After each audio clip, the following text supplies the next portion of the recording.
नाम सी और इसका नाम क्या रखा हुआ है डी। और बोला क्या चतुर्भुज ए बी सी डी निम्न स्थिति में समांतर चतुर्भुज हो सकते हैं।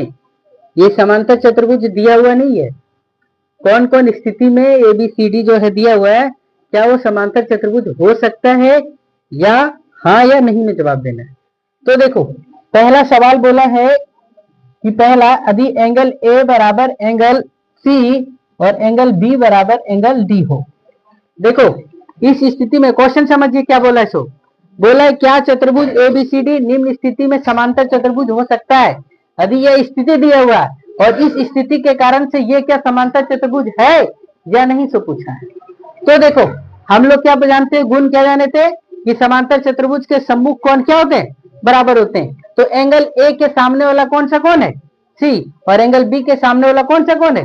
तो एंगल ए बराबर एंगल कौन, सी, और एंगल बी बराबर एंगल कौन हो गया, डी। तो इस कंडीशन के कारण से क्या एबीसीडी एक समांतर चतुर्भुज होगा।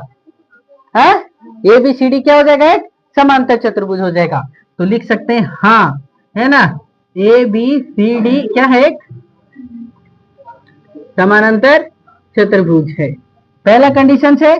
दूसरा कंडीशन क्या दिया है, देखो ए बी बराबर डी सी बराबर 6 सेंटीमीटर और एडी बराबर 4 सेंटीमीटर और बीसी बराबर कितना दिया हुआ, 5 सेंटीमीटर। समझ गए क्या।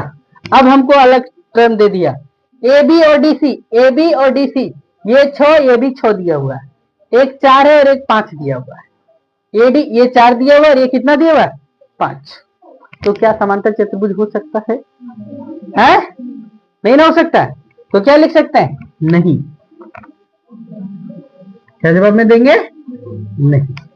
तीसरा नंबर क्या दिया हुआ टर्म समझो, angle A plus angle B बराबर कितना हो गया, 180।